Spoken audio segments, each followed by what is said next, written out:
ఆరాధించడానికి రండి. ఇర్మియా గ్రంథం 10వ అధ్యాయం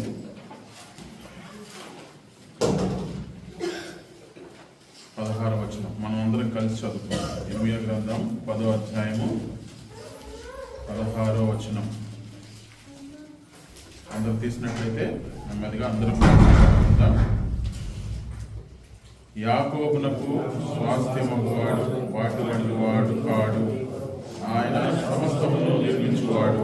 ఇశ్రాయేలు ఆయనకు స్వాస్థ్యముగానున్న గోత్రముకు సైన్యములకు అధిపతియగు యెహోవా అని ఆయనకు పేరు. ప్రార్థన చేసుకుందాం.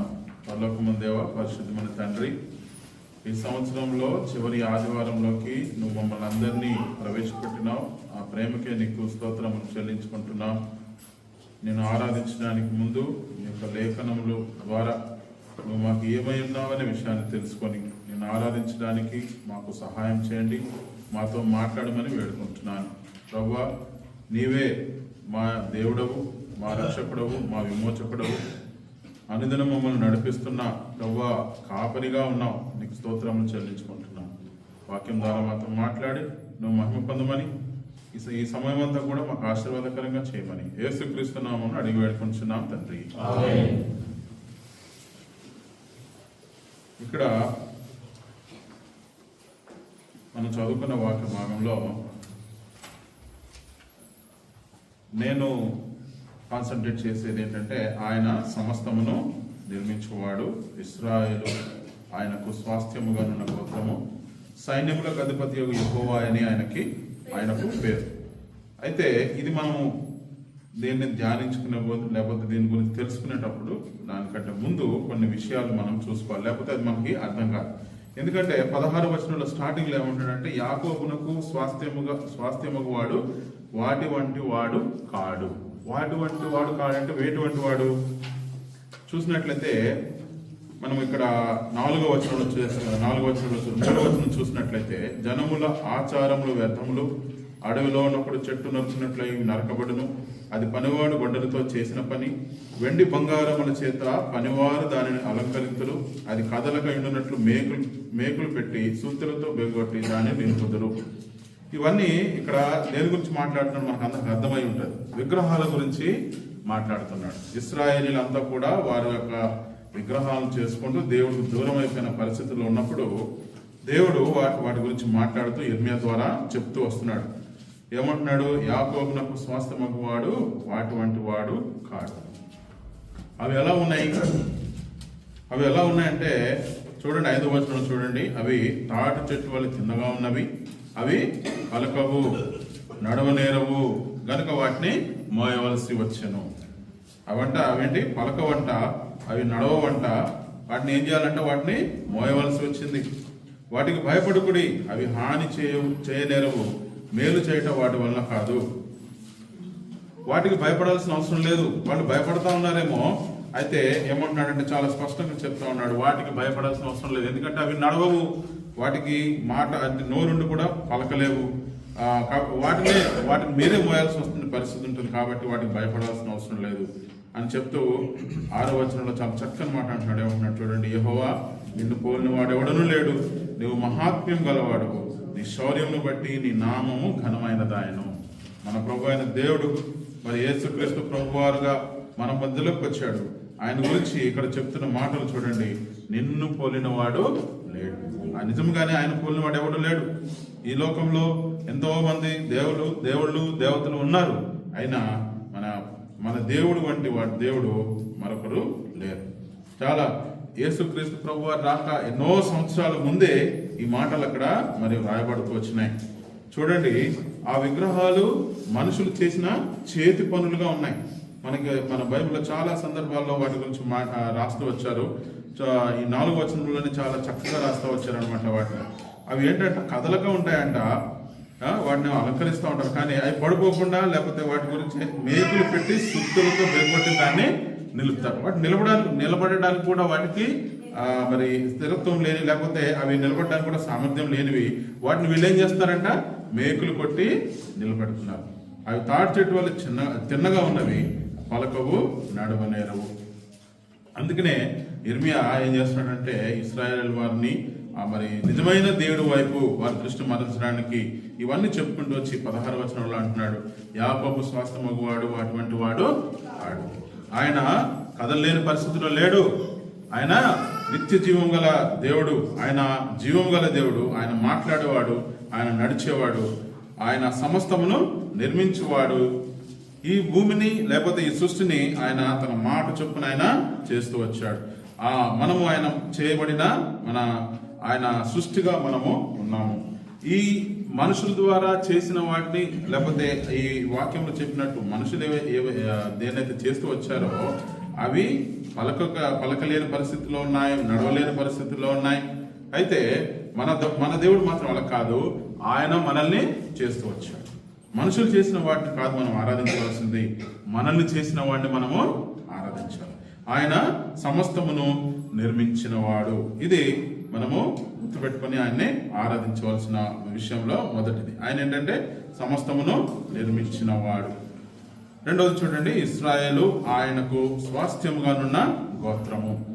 ఇశ్రాయేలీలు అని అన్నప్పుడు ఈ రోజు ప్రజెంట్ డేలో మనల్ని మనం అక్కడ పెట్టుకుని మనం ఆలోచించుకోవాలి. మనం ఆయనకు స్వాస్థ్యంగా ఉన్నాం. ఆయన ఈ లోక స్వాస్థ్యం అంటే ఏంటి? ఆస్తులో లేకపోతే ఈ లోకానుసారమైన ఆలోచనతో ఉన్నప్పుడు అవన్నీ అనుకుంటాం. స్వాస్థ్యం అంటే మరి ఆస్తులు లేకపోతే డబ్బు లేకపోతే మన కలిమి గురించి ఆలోచిస్తారు. కానీ ఆయన ఏమంటున్నాడు చూడండి, ఇశ్రాయేలు ఆయనకు స్వాస్థ్యముగానున్న గోత్రం. మనము ఆయన స్వాస్థ్యంగా ఉన్నామంట. మనల్ని ఆయన స్వాస్థ్యముగా ఎన్నుకున్నాడు. ఎంత గొప్ప మాట. చిన్న చిన్న లోపాలు ఉంటేనే ఈ రోజుల్లో చాలా మంది ఏం చేస్తారంటే, ఇప్పుడు ఏదైనా కూరగాయల కోసం వెళ్ళినప్పుడు ఏరుకుంటారు కదా, పుచ్చులు ఉన్నవి వీటిని అవన్నీ తీసేసి మంచి వాటిని ఏరుకుంటారు. అయితే యేసుక్రీస్తు ప్రభు వారు మనలో ఎన్ని లోపాలు ఉన్నప్పటికీ ఆయన స్వాస్థ్యముగా ఎంచుకున్నాడు. నా బలము లేకపోతే నా శక్తి అన్నట్టుగా మనల్ని ఆయన చేసుకుంటూ వచ్చాడు. ఎంత గొప్ప దేవుడు మనకు ఉన్నాడు అనేది మనము మర్చిపోకూడదు. మన దగ్గరున్న ధనం ఒకానొక రోజు కరిగిపోయేదిగా ఉంటుంది. కానీ ఆయన మనకు దేవుడిగా ఉన్నప్పుడు మనము దేని గురించి కూడా భయపడాల్సిన అవసరం లేదు.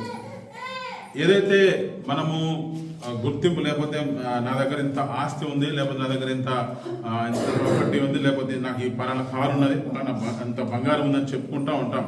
అయితే అవన్నీ కూడా ఒకప్పుడు నశించిపోయేవిగా ఉంటాయి. కానీ ఆయన మనల్ని స్వాస్థ్యంగా ఎంచుకున్నప్పుడు మనం ఆయన్ని స్వీకరిస్తే ఆయన మనల్ని ఎప్పుడు కూడా విడిచిపెట్టేవాడు కాదు. నిత్యత్వం వరకు మనల్ని ఆయన మనం నడిపించేవాడుగా ఉంటున్నాడు. ఆయనే మనం బలంగా ఉన్నాడు. ఆయన బలంగా మనము స్వీకరించినప్పుడు ఆయన చూపించే ప్రేమను మనము ఎరిగినప్పుడు ఆయనని మనము ఆరాధించకుండా ఏ విధంగా ఉంటాం? 2025 సంవత్సరంలో ఈ చివరి ఆదివారంలో ఈ 52వ ఆదివారం ఇన్ని రోజులు ఆయన మనల్ని కాపాడుతూ వచ్చాడు. ఎంతోమంది బాగా డబ్బున్న వాళ్ళు బాగా స్థితిమంతులు చాలా మంది చనిపోయారు. కొంతమంది అసలు వాళ్ళు ఏ తప్పు లేకపోయినా వాళ్ళు చనిపోతూ వచ్చారు. కానీ దేవుడు మనల్ని కాపాడి ఈ క్షణం వరకు కూడా మనల్ని ప్రేమిస్తూ ఆయనను ఆరాధించాలని అనే ఉద్దేశంతో మనల్ని ఇక్కడ తీసుకొచ్చాడు. కాబట్టి మనం ఆయన్ని ఆరాధించాలి. ఇశ్రాయేలీలు దేవుడిని ఏర్పరచుకున్నారా, లేకపోతే దేవుడు ఇశ్రాయేల్ వారిని ఏర్పరచుకున్నారా? కదా, దేవుడే ఇశ్రాయేల్ వారిని ఏర్పాటు చేసుకున్నాడు. ఎందుకంటే మనం చూస్ చేసుకోవాలంటే మంచిదాన్ని చూస్ చేసుకుంటాం. అవునా? ఇందాక చెప్పినట్టు కూరగాయలకు వెళ్ళినప్పుడు పుచ్చులు అలాంటి లేని వాటిని చూసి మంచిగా తీసుకుంటాం. కానీ దేవుడు చూడండి, ఆయన ఏర్పాటు చేసుకున్నప్పుడు బలహీనుల్ని లేకపోతే ఆయన పట్ల వాళ్ళు తిరుగుబాటు చేసేవారుగా ఉంటారని ఆయనకు తెలుసు. అయినప్పటికీ ఆయన వారిని ఏర్పాటు చేసుకున్నాడు. అది ఆయన ప్రేమ. మన పట్ల కూడా ఆయన అదే ప్రేమ, ఇశ్రాయేలీయుల పట్ల ఏ విధంగా అయితే ప్రేమ చూపిస్తూ ఉన్నాడో అదే ప్రేమ ఆయన మన పట్ల కూడా చూపిస్తూ ఉన్నాడు. కాబట్టి ఆ ప్రేమ ఆయన మనం చూపించినందుకు మనం ఆయన్ని ఆరాధించాలి. దేవుడు ఏ రోజు కూడా మనల్ని అంటే ఒక్క క్షణం కూడా విడిచిపెడతాడని మన ఆలోచన మన మనసులో కూడా రాదు. ఎందుకంటే ఆయన విడిచిపెట్టినట్లయితే మనం ఏనాడో నశించిపోయేవారు. మనల్ని ప్రేమించాడు, మనల్ని ఏర్పాటు చేసుకున్నాడు. లోకంలో ఎంతో మంది ఉన్నప్పటికీ వాళ్ళ నుంచి మనం సపరేట్ చేసి ఆయన యొక్క రాజ్యం కొరకు మనల్ని సిద్ధపరచడానికి ఆయన తన ప్లాన్లో మనల్ని ఉంచుకున్నాడు. ఆయన పిలుస్తూ ఉన్నాడు, రండి నా దగ్గరికి రండి, నేను పరలోకంకి తీసుకెళ్తానని చెప్పిన ఒక ఆహ్వానం మనకిస్తూ ఉన్నాడు. అయితే ఆ ఆహ్వానాన్ని మనం విని మనం దానికి లోబడినట్లయితే మనం ఎంతో గొప్ప మరి నష్టాన్ని మనము ఎదుర్కొనే వారంగా ఉంటాం. ఆయన ఆయన ఏమంటున్నాడు ఇక్కడ చూసినారు, మన 16వ వచనంలో చూసినప్పుడు ఆయన సమస్తమును నిర్మించేవాడు, ఆయన అంతని నిర్మించాడు. అయితే మనల్ని తన స్వాస్థ్యంగా ఉన్న గోత్రంగా మనల్ని ఎంచుకున్నప్పుడు మనం ఆయనకి విధేయత చూపించినట్లయితే మనంత మరి దౌర్భాగ్యులు ఇంకెవరు ఉండరు. ఎందుకంటే ఇశ్రాయేల్ వాళ్ళు చూసాం ఎంత ఇబ్బందులు పడుతూ వచ్చారు. వాళ్ళు చాలా సార్లు వాళ్ళు గొనుగుతూ వచ్చారు, మమ్మల్ని చంపడానికి ఈ అరణ్యంలోకి తీసుకొచ్చావా, మేమైతే అక్కడ ఉంటే మాంసములు తిందాము, లేకపోతే మంచి మంచి ఫుడ్ తిందాము, మంచి డ్రింక్స్ తాగుదాం అని చెప్పేసి మరి ఈయననే ఉన్నారంటే ప్రతి మమ్మల్ని చంపడానికి తీసుకొచ్చామని మోషేతో అన్న ఇశ్రాయేల్ ప్రజల్ని దేవుడు ఏమాత్రం కూడా విడిపించలేదు. ఏమంటారు, ఆ యొక్క దాసత్వం నుంచి విడిపించిన రోజు నుంచి చివరి వరకు ఆయన కాపాడుతూనే వచ్చాడు. కానీ ఆయనలో ఏ మార్పు లేకుండా ఆయన నడిపిస్తూ వచ్చాడు. ఇశ్రాయేలీయులు మాత్రమే వారి యొక్క హృదయాలని కఠినపరుచుకొని లేకపోతే దేవుడి ప్రేమను గుర్తెరగక ఇష్టానుసారమైన మాటలు మాట్లాడుతూ వచ్చారు. మనం కూడా ఈ 2025 సంవత్సరంలో ఫస్ట్ నుంచి ఇప్పటి వరకు ఆయన మనం ఒకే రకమైన ప్రేమతో ఆయన ప్రేమిస్తూ మనల్ని నడిపిస్తూ వచ్చాడు. మనమే ఎక్కడైనా ఒకవేళ మరి తత్తరపాటు కలిగి ఉన్నామేమో, లేకపోతే ఏదైనా సందర్భంలో ఆయనని మనం మరి ఇశ్రాయేలు ప్రజల్లాగా దూషిస్తున్నాం, లేకపోతే నాకు ఎందుకు ఈ పరిస్థితి తీసుకొచ్చావు అని ఎప్పుడన్నా మరి ఆయనకు వ్యతిరేకంగా మాట్లాడిన పరిస్థితులు ఉన్నాయేమో ఒకసారి మనం ఆలోచించుకుందాం. ఆయన ఒకవేళ మన పట్ల ప్రేమ చూపించినట్లయితే ఈరోజు మనం ఇక్కడ ఉండము. ఆయన మనల్ని స్వాస్థ్యముగా చేసుకున్నాడు. ఇది రెండోది. మూడోది చూడండి, ఇందాక చదువుకున్న భాగమే. ఆయన విగ్రహాల గురించి మాట్లాడిన సందర్భం ఫస్ట్లో ఉన్నదే. ఆయన వాటి వంటి వాడు కాడు అని అన్నప్పుడు అవి ఎలా ఉన్నాయో చూడండి. కీర్తనలు 135:15 చూడండి. మనకందరికి ఇవన్నీ బాగా తెలిసిన విషయాలే, ఎందుకంటే విగ్రహాల గురించి ఎక్కువగా మనము కంపేర్ చేసే పరిస్థితులు చాలాసార్లు చూస్తుంటాం. 135:15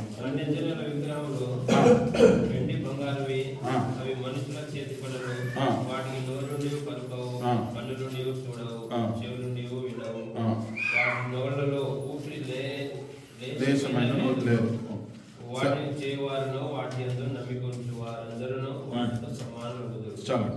చాలా చక్కగా అన్ని జనుల విగ్రహములు వెండి బంగారం, అవి వెండి బంగారంతో చేసినవే, కానీ అవేంటవి మనుషులు చేసినవి. అవి వాటికి నోరుండి పలకవు, కన్నులుండి చూడవు. నోరు ఉంటుంది కానీ మాట్లాడు, కన్నులుంటాయి కానీ చూడవు, చెవులుంటాయి కానీ వినవు. వాటి నోళ్ళలో ఊపిరి కొంచెం కూడా ఊపిరి అనేది లేదు. మరి వాటిని చేయవారు, వాటి యందు నమ్మిక ఉంచే వారందరూ కూడా వాటితో సమానం. వాటి యందు నమ్మిక ఉంచిన వారు కూడా నోరుండి మాట్లాడలేని వారుగా, కన్నులుండి చూడలేని వారుగా, చెవులుండి వినలేని వారుగా, మరి ఊపిరి లేని వారంగా, అంటే మనలో జీవం లేని వారంగా ఉంటామని ఇక్కడ చాలా చక్కగా ఆయన మాట్లాడుతూ వచ్చారు. అయితే ఆ విగ్రహాలు అలా ఉంటే మన దేవుడు ఎలా ఉన్నాడు చూడండి. ఆదికాండం 1:26 ఆయన మనల్ని 1:26 దేవుడు మన స్వరూపమందు మన పోలిక చొప్పున నరులను చేయగలుగుతాడు. విగ్రహాలని మనుషులు తయారు చేస్తూ వచ్చాడు, కానీ దేవుడు ఏం చేశాడు, మనల్ని తన స్వరూపంలోకి చేసుకున్నాడు. తన స్వరూపం అంటే ఆయనలాగా ఎందుకు చేస్తాడు, నేను దేవుణ్ణి నాలాగా వీళ్ళు ఎందుకు ఉండాలని చెప్పేసి ఆయన అనుకోలేదు. కొంచెం ఆయన స్వరూపంలోనే చేసుకున్నాడు. ఆయనలాగానే మనకు కనిపించాలని ఆయన మరి ఎంతో ప్రేమ కలిగి మనల్ని ఆయన స్వరూపంలోకి చేద్దాము అని ఈ 26వ వచనంలో మాట్లాడుతున్నట్టు మనకి కనబడతాం. అదే మాట ఇంకొక మాట చూడండి, యెషయా 49:16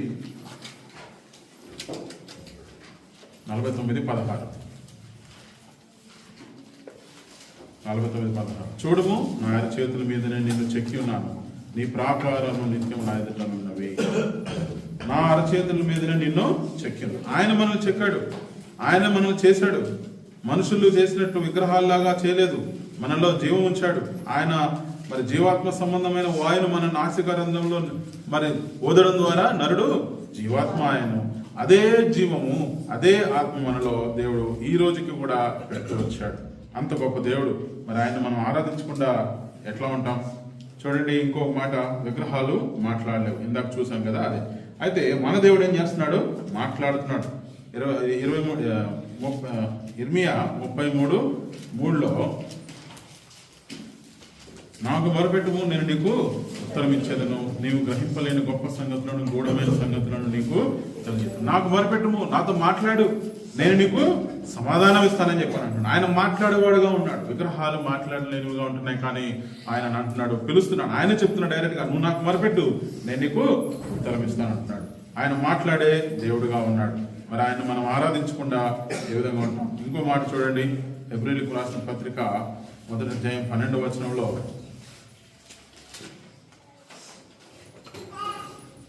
ఒక్క నిమిషం, 12 కాదు, 1 మొదటి వచనంలోనే, పూర్వకాలమందు నానా సమయములలోనూ నానా విధములుగాను ప్రవక్తల ద్వారా మన పితరులతో మాట్లాడిన దేవుడు ఆ దినముల అంతమందు కుమారుని ద్వారా మనతో మాట్లాడాడు. ఎంత స్పష్టంగా ఉందండి. ఆయన ఏం చేస్తున్నాడు అక్కడ? నానా సమయంలోనూ నానా విధములుగాను ప్రవక్తలతోనూ మన పితరులతోనూ మాట్లాడిన దేవుడు ఈ దినముల అంతమందు కుమారుని ద్వారా మనతో మాట్లాడతాడు. అప్పుడు మన పితరులతో మాట్లాడాడు, ప్రవక్తలతో కూడా మాట్లాడాడు. అయితే ఈ దినము తన కుమారుని ద్వారా, ప్రభువైన యేసుక్రీస్తు ద్వారా ఆయన మనతో మాట్లాడుతూ ఉన్నాడు. ఆయన మాట్లాడే దేవుడు. విగ్రహములు వంటి, నోరుండి పలకలేని, చెవులుండి వినలేని, నోరు మరి కళ్ళుండి చూడలేని దేవుడు కాడు. ఆయన జీవం కలిగిన దేవుడు. ఆయన మనము ఆరాధించాలి. విగ్రహాలను మనమే మోయాలి. చూసాం కదా ఇందాక 5వ వచనంలో చూసినట్లయితే, ఇర్మియా గ్రంథం 10వ అధ్యాయం 5వ వచనంలో, అవి పలకవు, నడవలేరు గనక వాటిని మోయవలసి వచ్చెను. వాటిని మనమే తయారు చేశాము, మనమే వాటిని మోయాలి. అయితే మన దేవుడు ఏ విధంగా ఉన్నాడు చూడండి. యెషయా గ్రంథం 46:4లో చూడండి, 46:4.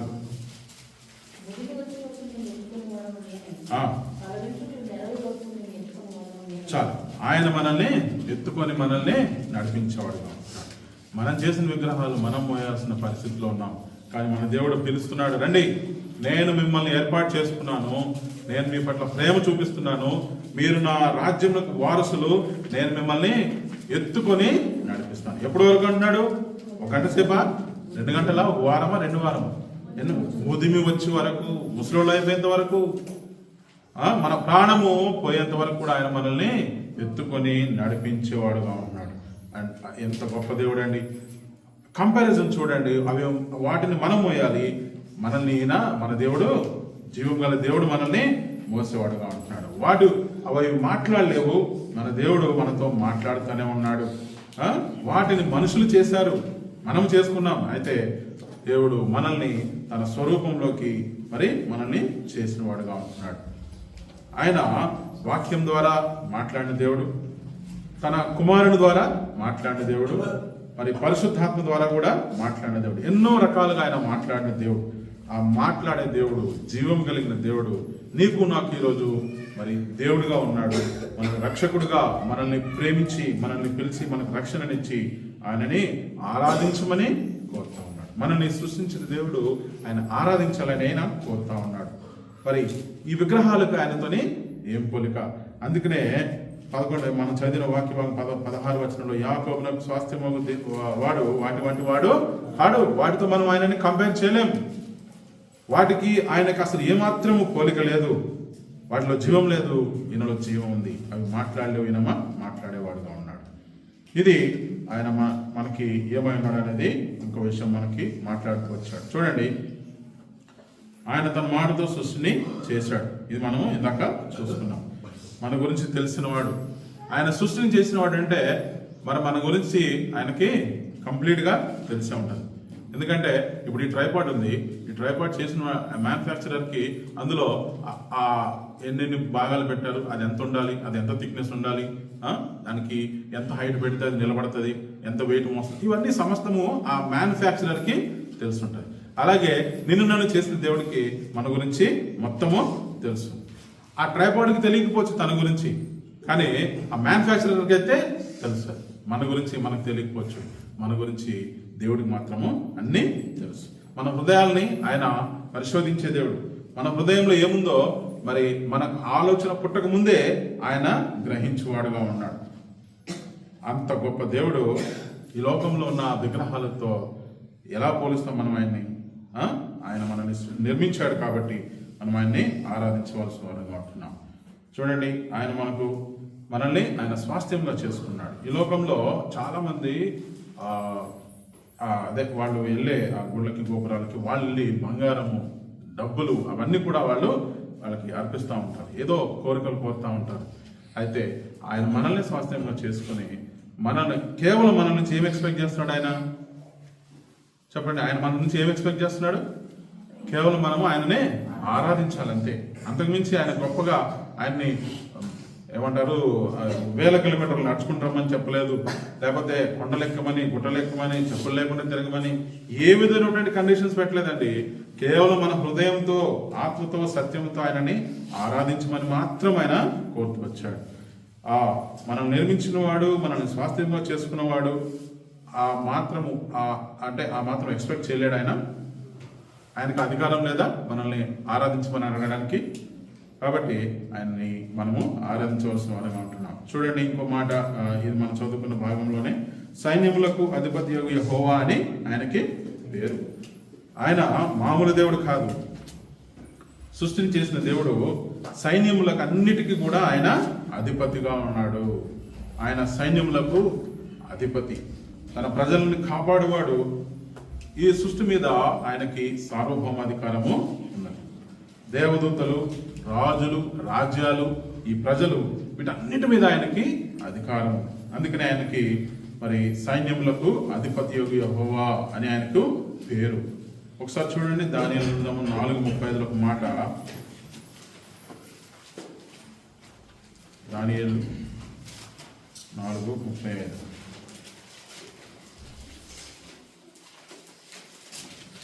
భూనివాసులందరూ ఆయన దృష్టికి ఎన్నికకు రానివారు.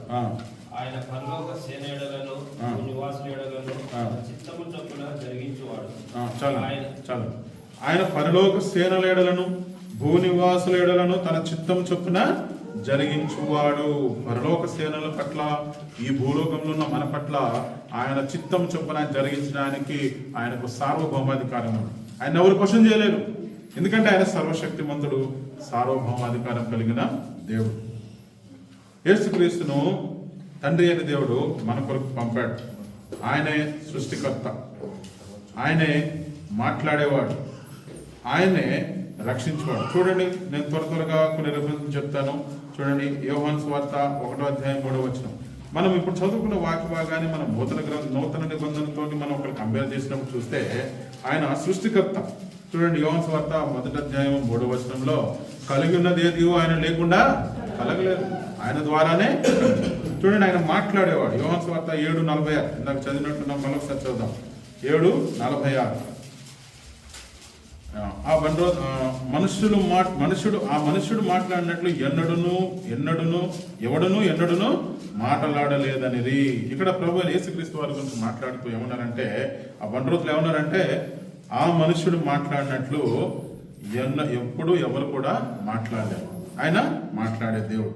చూడండి, ఆయన రక్షించేవాడు. మార్కు వార్త 2:10 ఆయన మనల్ని రక్షించేవాడు. ఆయన మనల్ని పిలిచాడు, కేవలం పిలిచి వదిలిపెట్టలేదండి, ఆయన రక్షించాడు మనల్ని. చూడండి, 2:10 2:10 అయితే పాపము క్షమించుటకు భూమి మీద మనిషి కుమారునికి అధికారం కలదని మీరు తెలుసుకోవాలి. ఆయన ప్రభు అయిన యేసుక్రీస్తు, ఆయనకు భూమి మీద సమస్తమైన వాటి మీద ఆయనకి అధికారం ఉంది. దాంతోపాటు పాపములు క్షమించడానికి కూడా ఆయనకి, మనిషి కుమారునికి ఆయనకి అధికారం. ఆయన రక్షించగలడు. మన పాపం క్షమించి మనల్ని రక్షించగలిగిన వాడు ఆయన ఒక్కడే. ఆయన జీవం గలవాడు. చూడండి, యోహాను సువార్త 11:25.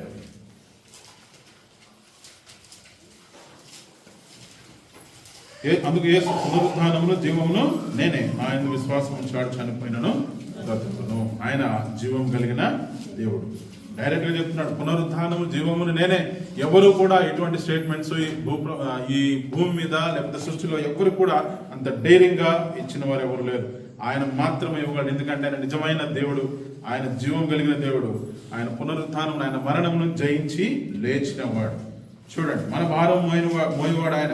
మత్తయి సువార్త 11 28వ వచనం, ఆయన మన భారములను మోసేవాడుగా ఉన్నాడు. చూడండి, ప్రయాసపడి భారం మోసుకున్న సమస్త జనులారా నా దగ్గర రండి, నేను మీకు విశ్రాంతి కలుగజేస్తాను. మన భారాన్ని ఆయన తీసేవాడుగా ఉంటాడు. మన భారాన్ని ఆయన మోస్తే మనకి విశ్రాంతి కలుగజేస్తాను అంటున్నాడు. ఇది ఆయన మనల్ని మోయేవాడుగా ఉన్నాడని చెప్పడానికి ఉన్న వాక్యం. చూడండి, సమస్యలో ఆయన మనకి సహాయకుడిగా ఉన్నాడు. మార్క్స్ వార్త 4:41 క్షమించాలి. మార్క్స్ వార్త 4:41. వారు మిగిలి భయపడి ఈయన ఎవరు, గాలియు సముద్రమును ఆయనకు లోబడుచున్నవని ఒకరితో ఒకరు చెప్పాడు. అక్కడ ఆ పడవ మరి సముద్రంలో తుఫానుతో అటు ఇటు అయిపోతున్నప్పుడు ఆయన ఏమన్నాడు, మీరు ఎందుకు భయపడుతున్నారు, మీరు ఇంకా నమ్మిక లేకున్నారా అని వారితో చెప్పి దాన్ని ఆయన కంట్రోల్ చేసినప్పుడు వాళ్ళందరూ ఏమనుకుంటున్నారు, ఈయన ఎవరో గాని గాలి సముద్రం ఆయనకు లోబడుచున్నవి. మన ఆ సమస్యలు వచ్చినప్పుడు వాళ్ళు ఎంతో కలవరం చెందిన వారుగా ఉంటున్నారు. ఆయన మీద నమ్మకం లేకుండా ఉంటున్నారు. అయితే ఆయన ఏమంటున్నాడు, మీరు నమ్మకం లేకున్నారా అంటున్నాడు. ఆయన శిష్యులుగా ఉన్నారు, మీరు నమ్మకం లేకుండా ఉంటున్నారా అని అన్నప్పుడు మనల్ని కూడా మనం ఒకసారి క్వశ్చన్ చేసుకోవాలి. మన సమస్యలో, మన ఇబ్బందుల్లో మనం నమ్మకం లేకుండా ఉన్నప్పుడు ఆయన మాట చెప్తున్నాడు, మీరు ఇంకా నమ్మకం లేకుండా ఉన్నారా నా మీద? ఎందుకంటే సముద్రము ఆయనకి, గాలి ఆయనకి లోబడేదిగా ఉంటుంది. ఇది ఆయన మన సమస్యల్లో లేకపోతే సమస్యల్లో ఆయన మనకి చాలా దేవుడుగా ఉన్నాడు. ఈ లక్షణము విగ్రహాలకి ఉండదు. మనం ఇది గమనించుకోవాల్సిన విషయం. ఎందుకంటే ఫస్ట్ నుంచి కూడా మనము విగ్రహాలను ఆయన కంపేర్ చేస్తూ వచ్చాం కాబట్టి ఈ లక్షణం కూడా విగ్రహాలకి లేదు. చివరిగా ఆయన నిత్యత్వము ఉండే దేవుడు. హెబ్రీయులకు రాసిన పత్రిక 13వ అధ్యాయము 8వ వచనం, యేసుక్రీస్తు నిన్న నేడు ఒకటే రీతిగా ఉన్నాడు, అవును యుగయుగములకు ఒకటే రీతిగా ఉండను. నిన్న నేడు ఒకటే రీతిగా ఉన్నాడు, యుగయుగములకు ఒకటే రీతిగా ఉండును. ఫ్యూచర్ డేస్ గురించి చెప్తా ఉన్నాడు అన్నమాట. ఉండేవాడుగా ఉన్నాడు. కాబట్టి ఆయన మాట్లాడి మనల్ని ప్రేమించి మనల్ని ఏర్పాటు చేసుకుని మనల్ని రక్షించి మనకు జీవమునిచ్చి మనల్ని మోస్తూ మనకు సహాయకుడిగా ఉంటూ నిత్య జీవం వరకు మనల్ని నడిపించే దేవుడుగా ఉన్నాడు. ఆయన మాట మార్పు చెందని దేవుడుగా ఉన్నాడు. కాబట్టి 2025 సంవత్సరం మనల్ని ఒకసారి రీక్యాప్ చేసుకుందాం. మనకి యూట్యూబ్లో, జీమెయిల్లో మనకి ఏంటంటే ఈ సంవత్సరం మొత్తం మనం ఏం చేసాం అనేది వాళ్ళు ఏం చేస్తారంటే తోటి వాళ్ళు క్రియేట్ చేసి మనకి వీడియోలు పంపిస్తున్నారు. ఈ మధ్య మీరు అందరూ చూసారో లేదు. అందులో ఫస్ట్ నుంచి కూడా మనం తీసుకున్న ఫోటోలు, వీడియోస్ ఏమేం చేసాం అనేది కూడా చూసినప్పుడు మనకంతా కూడా అరే అవును పలానా రోజున మనం నేను ఈ ఫోటో తీస్తాను లేకపోతే వీడియో తీస్తాను అనేది మనకు జ్ఞాపకం వస్తుంది. మనం ఒకసారి స్పిరిచువల్గా కూడా మనం ఒకసారి మనం రీక్యాప్ చేసుకుందాం. జనవరి ఫస్ట్ నుంచి ఈ రోజు వరకు మనం ఏమేమి చేసుకున్నాం, మన దేవుడిచ్చిన వాగ్దానాలు మనము స్వతంత్రించుకోవడానికి మనం ఏ విధంగా ప్రవర్తిస్తూ వచ్చాం అనే విషయాన్ని గమనించుకోవాలి. మరొకసారి మనం ముందు చదువుకున్న మాట ఇర్మియా 10:16 వచనం చూసుకొని మనము ఆరాధనలోకి వెళ్దాం. ఇర్మియా గ్రంథం 10వ అధ్యాయము 16వ వచనము మనమందరం కలిసి మరొకసారి చదువుకుందాం. యాకోబునకు స్వాస్థ్యమగువాడు వాటి వంటి వాడు కాడు, ఆయన సమస్తమును నిర్మించినవాడు. ఇశ్రాయేలు ఆయనకు స్వాస్థ్యముగానున్న గోత్రము, సైన్యములకు అధిపత్యము యెహోవా అని ఆయనకు. పాత నిబంధనలో యెహోవా దేవుడి గురించి మాట్లాడుతున్న దేవుడు క్రొత్త నిబంధనకు వచ్చినప్పుడు యేసుక్రీస్తు ప్రభు వారు ఈ వాక్యంలో ఏ విధంగా ఫిట్ అవుతున్నారని మనం చూసుకుంటూ వచ్చాం. కాబట్టి తండ్రి అయిన దేవుడు తన కుమారుడు మన కొరకు పంపించాడు. మన పట్ల ఆయన చూపించిన ప్రేమను బట్టి ఈ 2025 సంవత్సరం మొత్తం ఆయన మన పట్ల ఎంతో ప్రేమ చూపించి నడిపిస్తూ వచ్చాడు. అందుకు మనం ఆయన్ని ఆరాధించవలసిన వారంగా ఉంటున్నాం. దేవుడు ఇచ్చిన మాటలు దీవించిన కాక మనము వాక్యాన్ని బట్టి ప్రభుని ఆరాధించడానికి సిద్ధపడదాం. లేచి నిలబడి ఒక పాట